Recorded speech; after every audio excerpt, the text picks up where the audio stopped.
There's no such thing as a perfect movie. And this one's trying way too hard to be that. Alright, now before I get dragged for that statement, you guys should let me clarify. I should probably address the elephant in the room and mention why there's an 8 on my chest. A symbol for how many times people have punked him throughout the life.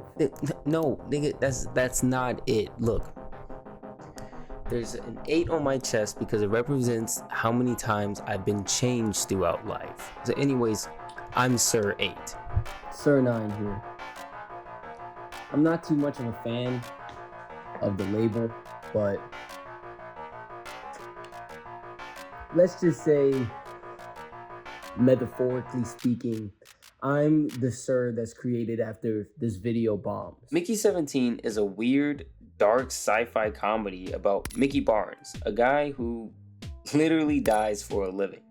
His job title is an expendable, which is someone who is printed over and over and over again to serve a ship while in orbit to colonize a new planet.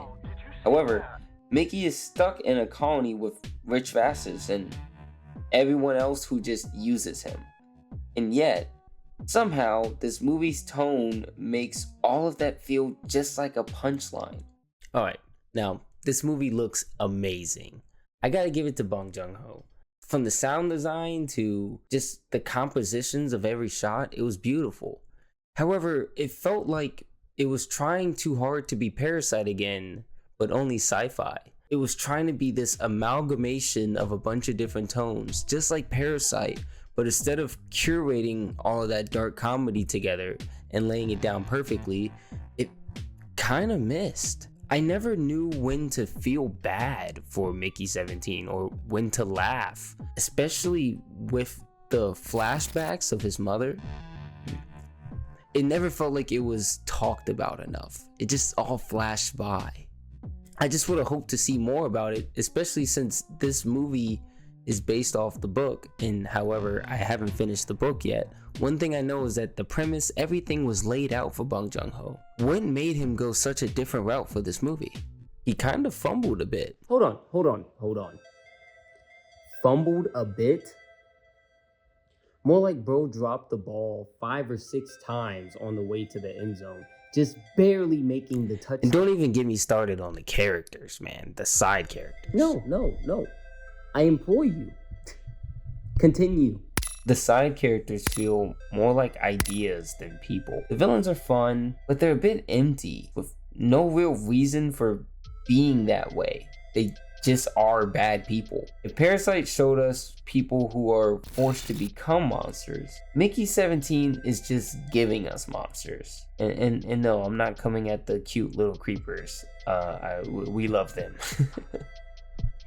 Alright, so let's talk about Nasha. She's Mickey 17's partner. She's loving, she's caring, she's such a fucking badass. But there's something missing behind Nasha, a bit of complexity that I'm sure a lot of audiences were hoping to see. Bong Joon Ho took a black character and put her in a political story about class and colonization, but then gave her no backstory or current story to fit that political reality. Let me give you a better example. The book that Mickey 17 is based off of is Mickey 7. They just killed him 10 more times. In that book, in under a page, Nasha's entire backstory fits the political reality. Nasha comes from an immigrant colony that arrived to Mickey's planet late. They were even discriminated because of their skin tone, and some people rumored that they had diseases. All of that in under one page, and Bong Joon Ho couldn't have wrote that in? Oh, yeah, and that copy sex scene, it was a bit uncomfortable, but instead of exploring what that means, you know, the power dynamics or the grief, the identity behind it, it kind of just plays out awkwardly. There was no nuance behind that scene whatsoever, and then I started seeing discourse online that a lot of people blame Nasha for it. Most people, including people in my own friend group, are suggesting that Kai would have been a better lover for Mickey, which is absolutely fucking abysmal to me. Yeah, everyone's saying Kai, the person that almost let him die when they were dining with Marshall, and I forgot fucking Marshall's wife's name. Yeah, that Kai. The Kai that almost sold them out for accidentally copying himself. But sadly, I don't think this problem should be blamed on the audience's critical thinking. I believe that most of this stems from the writing. Kai showed more of a built interest into Mickey, had more of a story that led her to Mickey, and even though she was a terrible person, people enjoyed that more. Nasha barely had anything other than her love for Mickey and being a badass. It's not just bad representation, it's just lazy storytelling. Well, if you don't mind, Sir 8, I'd like to take it from here.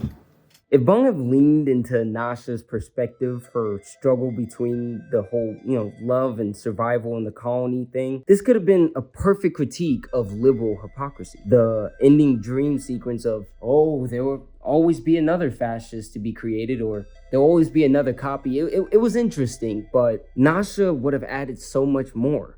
Because in reality, there's two parties that don't give a fuck about us. Or at least I feel that way. It's between the person that slightly cares about us and the person that doesn't give a fuck about us at all.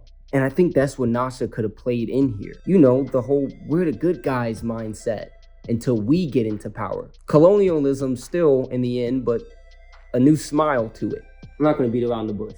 I agree with Sir 8. This was an amazing movie. But it could have been so much better. We could have had Parasite again. Mickey 17 could have talked about that oppression doesn't just vanish because new people come into charge. It could have talked about even good people can become villains when they inherit the system that broke them. I don't really think the final boss was Marshall. I think the final boss should have been the system that created Marshall.